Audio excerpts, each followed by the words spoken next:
नमस्कार, एक बार फिर से स्वागत है आपका ऑनलाइन क्लासेस के इस प्लेटफॉर्म पर। और आज की क्लास में रीजनल प्लानिंग का लेक्चर नंबर 14 होने वाला है। कंप्लीट क्रैश कोर्स चल रहा है अपना रीजनल प्लानिंग का। और इसी लेक्चर में अपन को क्या क्या अध्ययन करना है, और उससे पहले अपन एक रिवाइज भी करेंगे जो प्रीवियस लेक्चर था उसका। तो इस लेक्चर में हम भारत में आर्थिक नियोजन का संक्षिप्त इतिहास पढ़ेंगे। बॉम्बे प्लान क्या था, सर्वोदय योजना क्या है, गांधीयन प्लान क्या था, तो ये सब पढ़ेंगे आज के लेक्चर में। यहाँ से अपने डायरेक्ट क्वेश्चन बनता है, बॉम्बे प्लान किससे रिलेटेड है, सर्वोदय योजना क्या है, जयनारायण जो है उनका प्लान कौन सा था। इस प्रकार से सारा जो भी नियोजन कहाँ से शुरू हुआ वो देखेंगे। उसके बाद अपन देखेंगे दामोदर नदी घाटी परियोजना। इसका अपन एक दो बार जिक्र पहले भी कर चुके हैं। जो टेनेसी वैली अथॉरिटी है या टेनेसी वैली प्राधिकरण है उस पर आधारित थी ये। एक मॉडल मानकर टेनेसी वैली को दामोदर वैली जो है उसका नियोजन किया गया भारत में, तो ये भी देखेंगे। इससे पहले अपन ने जो पिछले लेक्चर में एक टॉपिक अपन ने पढ़ा था, एसडीजी एमडीजी पढ़े थे अपन ने, और ह्यूमन डेवलपमेंट इंडेक्स क्या होती है उसके बारे में भी पढ़ा था। तो उसका एक बार फिर से रिवाइज कर लेते हैं ताकि आपको इसमें कोई प्रॉब्लम नहीं हो, क्योंकि यहाँ से एक क्वेश्चन है वो कंफर्म है, आना है। ये एसडीजी हैं, 17 गोल हैं, 2030 तक के लिए ये डिसाइड किए गए हैं। पूरे विश्व को इन गोल्स को अचीव करना है। तो ये सस्टेनेबल डेवलपमेंट गोल्स हैं, बहुत इंपॉर्टेंट है। आपको मैंने ट्रिक भी बताई हुई है इससे पहले वाले लेक्चर में, तो इसको याद रखना है अपने को। ये मैच द कॉलम में आ सकता है और डायरेक्ट भी पूछा जा सकता है। तो इसको अपन इंडिया में भी देख लेते हैं। इंडिया की रैंक अपन ने देखी थी 117 थी। एसडीजी को अचीव करने में भारत की रैंक है वो 117 थी। एसडीजी रैंक थी वो 117 थी। और एचडीआई इंडेक्स जो है इंडिया का जो रैंक है वो है 131। 129 से 2 पायदान फिसल के 131 हो गई थी, ये भी अपन ने देखा था। तो इंडिया की रैंक भी अपन ने देख ली। अब अपने को ये देखना है कि इंडिया में कौन से स्टेट हैं वो एसडीजी में, एसडीजी जो इंडेक्स है उसमें टॉप पर है। तो उसमें अपन ने देखा था केरल और हिमाचल प्रदेश है वो टॉप पर है। केरल और हिमाचल प्रदेश टॉप पर हैं। बिहार और झारखंड है वो लोवेस्ट पोजीशन पर है। बिहार और झारखंड लोवेस्ट पोजीशन पर है। ये डायरेक्ट अपने से पूछा जा सकता है, ये टॉप पर है, ये लोवेस्ट पोजीशन पर है। और जो चंडीगढ़ पुडुचेरी है, चंडीगढ़ और पुडुचेरी है, ये यूनियन टेरिटरीज हैं जो कि हाईएस्ट लेवल पर हैं या टॉप पर हैं। तो ये भी अपने से पूछा जा सकता है। यहाँ हम स्टेट वाइज जो गोल है, जैसे कि अपन ने फर्स्ट गोल है अपना नो पॉवर्टी, तो नो पॉवर्टी में कौन सा स्टेट है जिसने ये लक्ष्य अचीव कर लिया है, तो उस हिसाब से भी यहाँ रैंकिंग दी गई है। तो इसमें देखते हैं गोल फर्स्ट जो है अपना नो पॉवर्टी, और फिर अगर गरीबी नहीं होगी तो भुखमरी नहीं होगी, ऐसे करके अपन ने ट्रिक भी बनाई थी। तो नो पॉवर्टी के अंदर जो तमिलनाडु, जम्मू कश्मीर और लद्दाख है, इन्होंने इसको अचीव कर लिया है। नेक्स्ट है goal number 2 zero hunger. Zero hunger में गोवा और चंडीगढ़ ने इसको अचीव कर लिया है। गुड हेल्थ और वेल बींग में केरला और पुडुचेरी टॉप पे हैं। गोल 4 क्वालिटी एजुकेशन में हिमाचल प्रदेश और चंडीगढ़ टॉप पर है। जेंडर इक्वलिटी में हिमाचल प्रदेश, जम्मू कश्मीर, लद्दाख आगे हैं। क्लीन वाटर एंड सैनिटाइजेशन में आंध्र प्रदेश और चंडीगढ़ है। नेक्स्ट है क्लीन एनर्जी में सिक्किम और पुडुचेरी। क्लीन एनर्जी होगी तो अपन ने क्या देखा था कि ग्रोथ होगी, इकोनॉमिक ग्रोथ होगी, डिसेंट वर्क होगा, तो इसमें तेलंगाना और चंडीगढ़ आगे हैं। तो ये भी पूछा जा सकता है, अच्छा क्वेश्चन बन सकता है यहाँ से, इसलिए मैंने एक बार फिर से इसको रिवाइज करा रही हूँ। नेक्स्ट, अगर अपने इकोनॉमिक ग्रोथ अचीव कर ली तो उसके बाद अपन क्या लगाएंगे, इंडस्ट्री लगाएंगे, इनोवेशन होगा, इंफ्रास्ट्रक्चर है उसका ढांचा जो मजबूत बनेगा। तो उसमें केरला, गुजरात, दमन एंड दीव, दिल्ली, दादरा नगर हवेली ये आगे हैं। गोल नंबर 10 है रिड्यूस्ड इनइक्वलिटी। अगर इंफ्रास्ट्रक्चर इंडस्ट्री डेवलप हो जाएगी तो इनइक्वलिटी है वो रिड्यूस होगी। इसको ऐसे याद रखने के लिए, एक सीक्वेंस वाइज याद रखने के लिए ये मैं बता रही हूँ। तेलंगाना और अंडमान निकोबार इसमें आगे हैं। नेक्स्ट है 11 में सस्टेनेबल सिटी। सस्टेनेबल सिटी में हिमाचल प्रदेश, गोवा और चंडीगढ़ आगे है। सस्टेनेबल सिटी के बाद है कि जो सस्टेनेबल सिटी में रहने वाले लोग होंगे वो क्या करेंगे, रिस्पॉन्सिबल होंगे कंजप्शन के लिए और प्रोडक्शन के लिए। तो सस्टेनेबल कंजप्शन एंड प्रोडक्शन होगा इसके बाद। तो इसमें है नागालैंड और Chandigarh. Next goal number 13 responsible लोग होंगे तो वो क्लाइमेट एक्शन की जिम्मेदारी लेंगे, तो कर्नाटका और लक्षद्वीप इसमें आगे हैं। क्लाइमेट के लिए क्या क्या चीज़ जरूरी है, जो मेराइन रिसोर्सेज है उनको भी कंजर्व करना और जो लैंड पे रिसोर्सेज है उनको भी कंजर्व करना। तो 14 है लाइफ बिलो वाटर, इसमें कर्नाटका आगे है। गोल 15 है लाइफ ऑन लैंड, इसमें सिक्किम, मणिपुर, दादरा नगर हवेली, लक्षद्वीप आगे हैं। Goal number 16 peace, justice and strong institution, तो इसमें गुजरात, आंध्र प्रदेश और पुडुचेरी आगे हैं। नेक्स्ट अपना होगा पार्टनरशिप पे। पार्टनरशिप वाला गोल है 17 गोल, लास्ट जो है वो है 17th गोल था पार्टनरशिप पर। ग्लोबल पार्टनरशिप की बात कही गई थी इसमें। पार्टनरशिप अगर स्ट्रॉन्ग इंस्टीट्यूशन अपन बना लेते हैं, जैसे WTO हो गया या UNO हो गया, तो ये पूरे विश्व में क्या है, एक वैश्विक साझेदारी को बढ़ावा देंगे। तो ये गोल नंबर 17 भी देख लिया था। तो अपन एक बार फिर से इसको रिवाइज कर लिया। अब आज का जो लेक्चर है अपना उस पर अपन डिस्कस करेंगे। भारत में आर्थिक नियोजन का संक्षिप्त इतिहास देखेंगे और दामोदर वैली प्रोजेक्ट है उसको अच्छे से देखेंगे। इसके बाद अपने NCR को पढ़ेंगे, NCR का प्लानिंग देखेंगे अपन। इसके बाद एनसीईआर इसी लेक्चर में आएगा। ये 14th लेक्चर है, वो काफ़ी बड़ा हो जाएगा, इसलिए इसको एक छोटे लेक्चर में बना के फिर नेक्स्ट में अपन इंक्लूड करेंगे। एनसीईआर का पूरा स्ट्रक्चर देखेंगे। JNURM एक प्रोजेक्ट आया था 2005 में, तो उसको देखेंगे। 2005 में आया था ये, तो इसको भी देखेंगे। यहाँ से क्वेश्चन बनता है, अपने एनसीईआर से क्वेश्चन बनता है। अमृत मिशन है, उससे भी क्वेश्चन बनता है। अमृत मिशन है, इसी को आगे बढ़ाकर या इसके बाद ये अमृत मिशन लाया गया, तो इसको भी देखेंगे अपन। बहुत सारे प्रोजेक्ट हैं, उनको देखेंगे, क्योंकि अपने मैच द कॉलम में क्वेश्चन आएगा। और अगर आप आरपीएससी कॉलेज लेक्चरर की प्रिपरेशन कर रहे हो तो बिल्कुल जो क्वेश्चन है उनका लेवल बहुत अच्छा होगा, तो आपकी तैयारी भी उसी लेवल की होनी चाहिए। इसलिए मैं कोई भी यहाँ पॉइंट जो है वो छोड़ना नहीं चाहती। लेक्चर जरूर बड़े हो रहे हैं और काफ़ी सारा इसमें आपको वर्कलोड भी हो गया होगा, बट आपके लिए ये बहुत ज़रूरी है। इस लेक्चर की PDF आप गौतम एकेडमी GK blogspot.com से ले सकते हैं। गौतम एकेडमी GK blogspot.com इससे ले सकते हैं आप। ये ब्लॉग है हमारा, इस पर आप अपने क्वेरीज रजिस्टर कर सकते हैं, क्वेरीज छोड़ सकते हैं। मैं सभी क्वेरीज का आंसर करती हूँ वहाँ पर, तो ये बहुत ज़रूरी है आपके लिए। आप इस लेक्चर की PDF ले सकते हैं, प्लस में अपने जो भी प्रॉब्लम्स हैं सब्जेक्ट से रिलेटेड वो सारी डिस्कस कर सकते हैं आप यहाँ। एक अच्छा प्लेटफॉर्म अवेलेबल कराया है हमने आपको। तो आज की क्लास में सबसे पहले देखेंगे इंडिया में जो आर्थिक नियोजन है उसका इतिहास देखेंगे। आर्थिक नियोजन की शुरुआत कहाँ से हुई वो देखेंगे। तो सबसे पहले भारत में आर्थिक नियोजन की आवश्यकता कहाँ से महसूस हुई। आर्थिक नियोजन का संक्षिप्त इतिहास, नियोजन की आवश्यकता। और भारतीय आर्थिक नियोजन के पिता कहे जाते हैं सर मोक्षगुंडम विश्वरैया या M Visvesvaraya, sir M Visvesvaraya. तो ये क्या थे? इंजीनियर थे, इंजीनियर, राजनेता और ये विद्वान थे। भारतीय आर्थिक नियोजन के पिता कहे जाते हैं, ये बहुत इंपॉर्टेंट है। अपन ने अर्थशास्त्र के पिता पढ़े थे एडम स्मिथ को अर्थशास्त्र का पिता कहा था अपन ने, पर ये आर्थिक नियोजन के पिता है, भारतीय आर्थिक नियोजन के पिता हैं ये। एडम स्मिथ को पढ़ा था। और आर्थिक जो कल्याण का अर्थशास्त्र है उसकी माता या मदर टेरेसा कहा था प्रोफेसर अमर्त्य सेन को, तो ये भी इंपॉर्टेंट है, मैंने इससे पहले वाले लेक्चर में डिस्कस किया था। नेक्स्ट है 1934 में इनकी बुक आई थी सर की, भारत में नियोजित अर्थव्यवस्था या प्लान इकोनॉमी इन इंडिया। तो ये पूछा जा सकता है plan economy in India book किसकी है, तो इनकी है विश्वेश्वरैया की है। और इस बुक में क्या बताया था कि अगले 10 वर्षों के लिए भारत के विकास का रचनात्मक मसौदा प्रस्तुत किया था। भारत में नेक्स्ट 1934 से 1945 तक क्या क्या डेवलपमेंट हो सकता है, कहाँ इन्वेस्ट किया जाए तो भारत जो है उसमें एक संतुलित विकास की नींव डले, तो इसका इन्होंने एक इंफ्रास्ट्रक्चर या फिर एक रचनात्मक मसौदा प्रस्तुत किया। नेक्स्ट है 1938 में जवाहरलाल नेहरू की अध्यक्षता में राष्ट्रीय नियोजन समिति का गठन किया गया। तो अपने क्वेश्चन आया हुआ है, जैसे एक साइड राष्ट्रीय नियोजन समिति दे गई, फिर बॉम्बे प्लान दे दिया और गांधीवादी योजना दे दी, और फिर उनका मैच द कॉलम में क्वेश्चन आया हुआ है। तो 1938 और 1944 ये डेट भी अपने को याद रखनी है, तो एक अपने सिक्वेंस से याद रखेंगे चीज़ों को, तो याद रह जाएगी। सबसे पहले 1934 में बुक आई थी, फिर 1938 में राष्ट्रीय नियोजन समिति का गठन हुआ, 1944 में बॉम्बे प्लान आया। बॉम्बे प्लान में 8 प्रमुख उद्योगपति थे, इसको डिटेल में डिस्कस करेंगे इसी लेक्चर में। तो उद्योगपतियों ने भारत में संतुलित विकास के लिए राज्यों को प्रोत्साहित करे कि राज्य इसमें इन्वेस्ट करें और भारत का विकास हो। तो ये एक आर्थिक नियोजन का एक प्लान था, बॉम्बे प्लान, पढ़ेंगे इसको भी। 1944 में श्रीमान नारायण अग्रवाल या MN अग्रवाल ने गांधीवादी या गांधीयन प्लान प्रस्तुत किया। इसमें इन्होंने जो ग्रामीण अर्थव्यवस्था है उस पर अधिक बल दिया, ग्रामीण अर्थव्यवस्था और जो विकेंद्रीकरण है उसको प्रोत्साहन दिया। विकेंद्रीकरण, कृषि विकास, कुटीर उद्योग और आत्मनिर्भर गांव है, इन पर इन्होंने बल दिया। गांधीवादी अर्थशास्त्र के बुनियादी सिद्धांतों के प्रकाश में SN अग्रवाल ने 1944 में द गांधीयन योजना लिखी। ये बहुत इंपॉर्टेंट है, 1944 में द गांधीयन योजना किसने लिखी, तो ये अपना हो जाएगा SN अग्रवाल। इसमें इन्होंने किस पर विस्तार करने पर बल दिया या जिक्र किया, तो इसमें छोटी इकाई उत्पादन और कृषि के विस्तार पर जोर दिया। तो बेसिकली गांधी जी ने कहा था भारत की आत्मा है वो गाँव में बसती है, या भारत गाँवों का देश है। तो इस प्रकार से इन्होंने जो ग्रामीण अर्थव्यवस्था है उसको किस प्रकार से कुटीर उद्योगों के माध्यम से, कृषि विकास के माध्यम से आत्मनिर्भर बनाया जाए, उसका प्लान था ये गांधीयन प्लान या गांधीवादी योजना, 1944 में आई थी। इसके बाद 1945 में पीपल्स प्लान या जन योजना आई थी। तो जन योजना MN रॉय द्वारा तैयार की गई थी, MN रॉय द्वारा जन योजना 1945 में। फिर 1950 में सर्वोदय योजना जयप्रकाश नारायण द्वारा तैयार की गई, मोस्ट इंपॉर्टेंट है, 1950 में जयप्रकाश नारायण द्वारा सर्वोदय योजना तैयार की गई।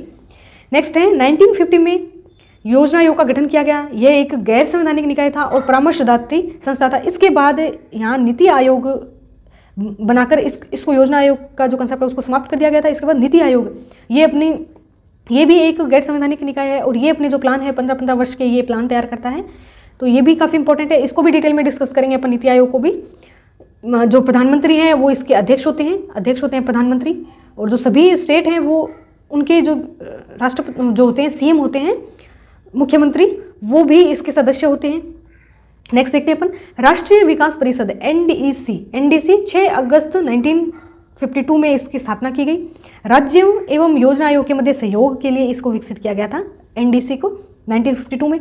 नेक्स्ट है 1951 में अपना जो 5 ईयर प्लान है, फर्स्ट 5 ईयर प्लान है वो लॉन्च हो गया था, और 2012 से 2017 तक अपने देखा था जो पंचवर्षीय योजना है, जो लास्ट पंचवर्षीय योजना है ये आई थी, इसमें सतत विकास पर बल दिया गया था, सतत विकास पर बल दिया गया था, काफ़ी इंपॉर्टेंट थी। पंचवर्षीय योजना को भी अपन डिस्कस करेंगे डिटेल में। तो ये भारत में नियोजन का संक्षिप्त इतिहास देख लिया अपन ने। अब देखते हैं बॉम्बे प्लान का जिक्र आया था, तो बॉम्बे प्लान को देख लेते हैं क्या था। बॉम्बे प्लान भारत के प्रमुख जो उद्योगपति हैं, शीर्ष के उद्योगपति हैं, उन्होंने संतुलित विकास के लिए एक प्लान तैयार किया, उसको ही बॉम्बे प्लान बोलते हैं। आर्थिक विकास के लिए एक योजना तैयार करी। जनवरी 1944 में उद्योगपतियों और टेक्नोक्रेट्स के एक समूह द्वारा प्रस्तावित भारत के लिए 15 साल की आर्थिक योजना है। तो बॉम्बे प्लान क्या है, तो 15 साल के लिए एक ये इकोनॉमिक प्लान है, और प्रारंभ में इसे केवल निजी प्रचलन के लिए ही जारी किया गया था। बाद में इसको क्या है कि पूरे भारत के लिए यूज किया गया। नेक्स्ट है बॉम्बे प्लान के रचनाकार, तो इसमें कुछ उद्योगपति थे, कुछ अर्थशास्त्री थे। तो बॉम्बे प्लान में कौन कौन शामिल थे? JRD टाटा, बिड़ला, GD बिड़ला, घनश्याम दास बिड़ला, लाला श्रीराम और जॉन मथाई। ये अर्थशास्त्री हैं जॉन मथाई। नेहरू मंत्रिमंडल में ये वित्त मंत्री बने थे। अर्देशीर दलाल, AD श्रॉफ और PS लोकनाथन। तो यहाँ सिर्फ अपने को ये ध्यान रखना है कि बॉम्बे प्लान में उद्योगपति थे और कुछ अर्थशास्त्री या टेक्नोक्रेट्स थे जिन्होंने मिलकर ये प्लान तैयार किया था। देश के लिए अर्थव्यवस्था को मजबूत बनाने के लिए एक नींव तैयार करी, या सबसे पहले जो प्लान तैयार किया गया था वो बॉम्बे प्लान था। नेक्स्ट है इसके उद्देश्य क्या थे? संतुलित अर्थव्यवस्था की प्राप्ति करना। योजना संचालन के समय से 15 वर्षों की अवधि के भीतर वर्तमान प्रति व्यक्ति आय को दुगना करके जनसंख्या के जीवन स्तर को तेजी से बढ़ाना। लाइफस्टाइल है वो देश में प्रति व्यक्ति आय को दुगना करके लाइफस्टाइल में जो एक सुधार लाना, इसका प्रमुख उद्देश्य था। इसका उद्देश्य राज्यों द्वारा औद्योगिक और अन्य आर्थिक निवेश को बढ़ावा देना था, इसलिए इसने देश के विकास की कुंजी के रूप में भूमि सुधारों पर ध्यान केंद्रित किया। तो इसमें भूमि सुधारों पर भी ध्यान केंद्रित किया गया, ये भी पूछा जा सकता है। तो स्टेटमेंट वाले क्वेश्चन बनेंगे तब आपको थोड़ी प्रॉब्लम हो सकती है, क्योंकि वहाँ फिर सारे स्टेटमेंट सही लगते हैं। तो अपने अगर कंसेप्ट क्लियर होगा तभी अपने को जो स्टेटमेंट वाले क्वेश्चन है या असर रीजन वाले क्वेश्चन है वो सही कर सकते हैं। नेक्स्ट देखते हैं भारत में प्रादेशिक नियोजन। प्रादेशिक नियोजन जब अपन ने नियोजन पढ़े थे तो सबसे इंपॉर्टेंट अपन ने सेक्टोरियल नियोजन, यूटिलिटेरियन टाइप के नियोजन, सब प्रकार के नियोजन पढ़े थे। उसमें प्रादेशिक नियोजन को या स्थानिक नियोजन है उसको सबसे ज़्यादा इंपॉर्टेंस दी थी अपन ने, और बेस्ट बताया था स्थानिक नियोजन को। अपन ने सेक्टोरियल या खंड नियोजन भी पढ़ा था, उपयोगितावादी या उद्देश्यवादी नियोजन भी पढ़ा था। तो आप भूलो नहीं उस चीज़ को, इसलिए मैं यहाँ बार बार जिक्र कर रही हूँ इन सब चीज़ों का। तो आप इसको फिर देख सकते हो, जो भी पीछे वाले लेक्चर, अगर आपको लगता है कि आप इन सबको भूल गए हो तो आप फिर से इसको एक बार जाके डिटेल में लेक्चर बनाए हुए हैं पहले से, उनमें डिस्कस कर सकते हो, एक बार फिर से रीडिंग लगा सकते हो। PDF भी अवेलेबल है तो PDF से पढ़ सकते हो। नेक्स्ट देखते हैं अपन नदी बेसिन नियोजन। नदी बेसिन नियोजन में अपन ने सबसे पहले क्या देखा था कि नदी बेसिन नियोजन है वो एक मैक्रो लेवल का या वृहद लेवल का नियोजन है, वृहद क्रम का नियोजन है। इस संकल्पना का श्रेय जॉर्ज मार्च 1874 अमेरिकन विद्वान को दिया जाता है। तो ये काफ़ी इंपॉर्टेंट है, याद रखने वाला फैक्ट है आपके लिए। और सबसे पहले जो टेनेसी वैली अथॉरिटी है उसका अपन ने एक बेस्ट एग्जांपल पढ़ा था पूरे विश्व के लिए। पूरे विश्व भर के वैज्ञानिक हैं वो उसको देखने के लिए आए थे, नियोजक देखने के लिए आए थे, उसकी सफलता से प्रेरित हुए थे। तो जॉर्ज मार्च को दिया जाता है। टेनेसी वैली अथॉरिटी का गठन है वो 1933 में किया गया था, 18 सितंबर 1933 में हुआ था। टेनेसी वैली का जो रीजन है वो 7 राज्यों में फैला हुआ है, और इसका निर्धारण जल विभाजकों द्वारा प्राकृतिक सीमा के आधार पर निश्चित किया गया है। अब कोई भी अगर नदी बेसिन नियोजन होगा तो उसमें जल विभाजकों द्वारा सीमा है वो तैयार की जाएगी, क्योंकि एक नदी है उसका क्षेत्र ये तो है नहीं कि केवल एक राज्य में उसकी प्रशासनिक सीमाओं के भीतर शामिल हो जाए। इसी प्रकार से जब अपन ने नियोजन पढ़े थे तो उसमें अपन ने नदी जल विवाद भी पढ़े थे। तो ये नदी जल विवाद क्यों होते हैं? इसी कारण से होते हैं क्योंकि वो प्राकृतिक सीमाओं पर आधारित होते हैं या जल विभाजकों के आधार पर तैयार किए जाते हैं। तो नदी जल विवाद के सबसे ज़्यादा जो मामले हैं वो सामने आते हैं, तो ये भी इंपॉर्टेंट है। टेनेसी वैली का क्षेत्र देखते हैं अपन किन किन राज्यों में फैला हुआ है। तो टेनेसी मेन स्टेट है, टेनेसी इसमें 53.8% है ये। फिर जॉर्जिया, उत्तरी कैरोलिना, वर्जीनिया, केंटुकी, अलाबामा और मिसिसिपी, ये 7 स्टेट हैं। इनको अपन मैप में भी देख लेंगे।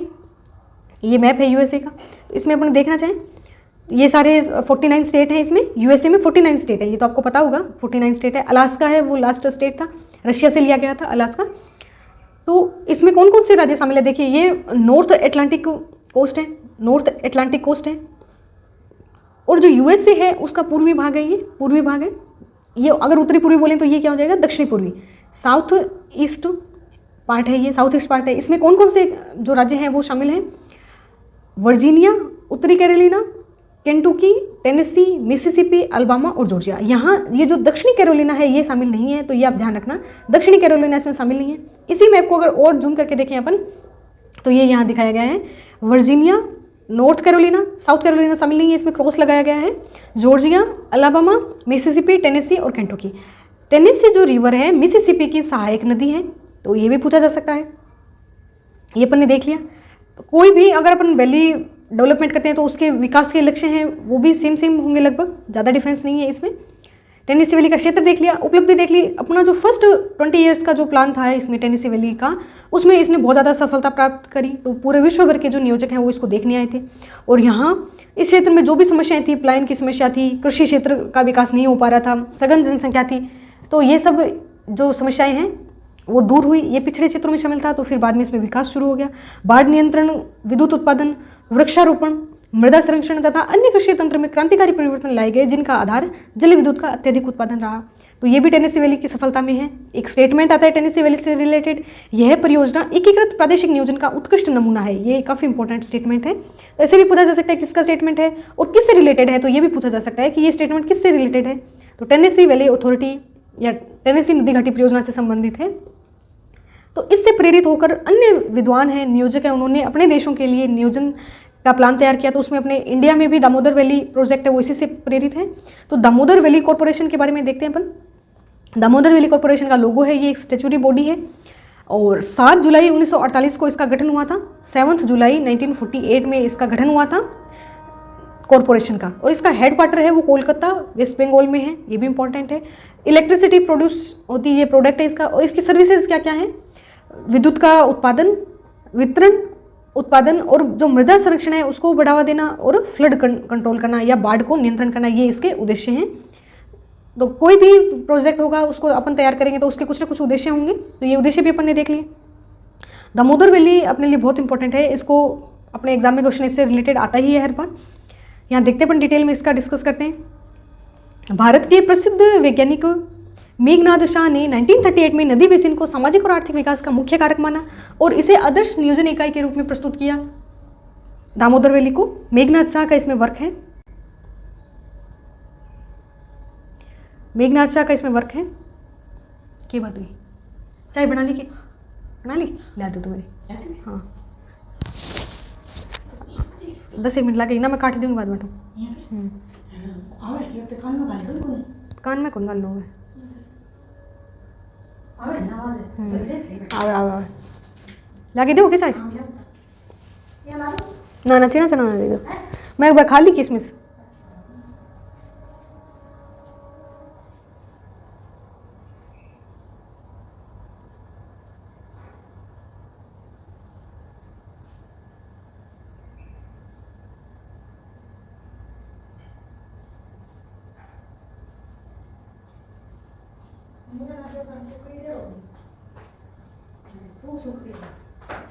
ना मैं किसमिस खा ली।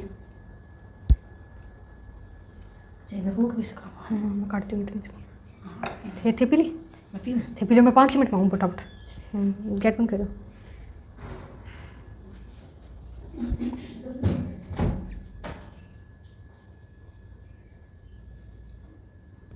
दामोदर घाटी परियोजना, दामोदर घाटी परियोजना स्वतंत्र भारत की प्रथम महत्वपूर्ण परियोजना थी।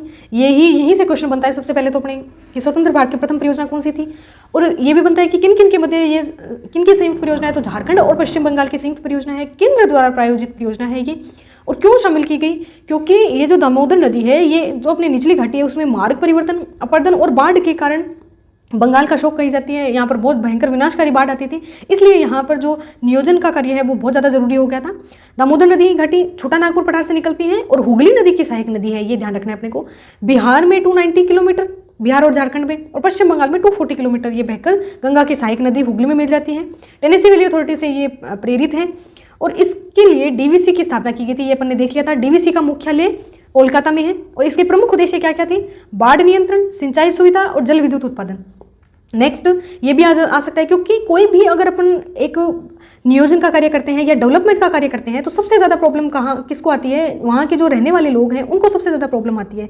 तो ये एक बहुत ही पिछड़ा क्षेत्र था और यहाँ पर जो भी जनजाति हैं पुनर्वास से संबंधित समस्याएं आती है। कोई भी अगर आप वैली या अथॉरिटी का एक नियोजन का प्लान देखते हो तो सबसे पहले पुनर्वास की समस्याएं आती है। वहाँ के जो लोग हैं अगर उनका विकास का स्तर अच्छा है या फिर वो बिल्कुल पिछड़े हुए हैं तो ये अपने को बहुत ध्यान रखना होता है। तो यहाँ ये जनजातियाँ हैं, संथाल और मुंडा जनजाति है, तो इनके पुनर्वास की समस्याएं आई थी। ये विकास को लेकर बहुत ज़्यादा नहीं होते, उत्सुक नहीं होते, तो यहाँ इनका जीवन स्तर भी ऊंचा उठाना होता है, पुनर्वास से संबंधित जो समस्याएं उनको भी हल करना होता है। तो एक नियोजक जो होता है उसको बहुत सारे एस्पेक्ट पे काम करना पड़ता है कि भविष्य में भी क्या क्या समस्याएं हैं वो आ सकती है, उनका सामना करना पड़ सकता है। तो झारखंड में सर्वाधिक जो संथाल है वो संथाल परगना है, वहाँ पाए जाते हैं, तो इसका नाम ही संथाल परगना रखा गया है। तो ये आपको बेसिक सी बात है ये। तो नेक्स्ट है रांची, सिंहभूम, हजारीबाग, पलामू और धनबाद, ये सब स्टेट हैं। यहाँ पर भी ये जो है यहाँ भी संथाल जो पॉपुलेशन है वो पाई जाती है। नेक्स्ट है कि बिहार, बंगाल और उड़ीसा, छत्तीसगढ़, इनमें भी ये पाई जाती है। और ये बेसिकली जो बंगाल है वहाँ के ये नेटिव माने जाते हैं बंगाल की।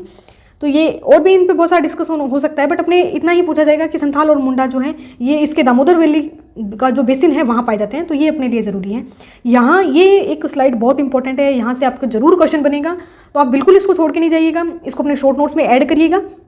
तो दामोदर वैली कॉर्पोरेशन में कितने बांध बनाए गए, अवरोधक बांध कौन सा था, कितने विद्युत गृह लगाए गए, तो सबसे इंपॉर्टेंट तो अपने है ये विद्युत गृह वाला, बोकारो विद्युत गृह, चंद्रपुरा विद्युत गृह और दुर्गापुर विद्युत गृह। अब दुर्गापुरा से ही आप याद रख सकते हो, एक अवरोधक बांध बनाए गए हैं, दुर्गापुरा अवरोधक बांध, तो इसको आप याद रख लोगे।